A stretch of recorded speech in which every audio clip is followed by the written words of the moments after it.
வாசிக்கிறோம், நிச்சயமாகவே முடிவு உண்டு, உன் நம்பிக்கை வீண் போகாது. ஹல்லேலூயா.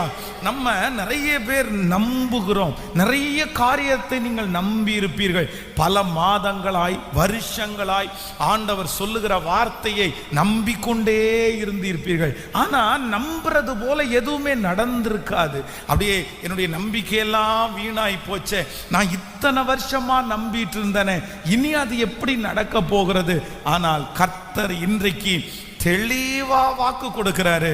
இல்லை மகளே, இல்லை மகனே, உன் நம்பிக்கை ஒரு நாளும் கெட்டு போகிறதற்கு கர்த்தர் விட மாட்டார். உங்களை குறித்து கர்த்தர் நம்ப பண்ணினதை கர்த்தர் நிறைவேற்றுவார். உங்கள் பிள்ளைகளை குறித்து கர்த்தர் நம்ப பண்ணினதை கர்த்தர் நிறைவேற்றுவார். உங்களுடைய எதிர்காலத்தை குறித்து தேவன் நம்ப பண்ணினதை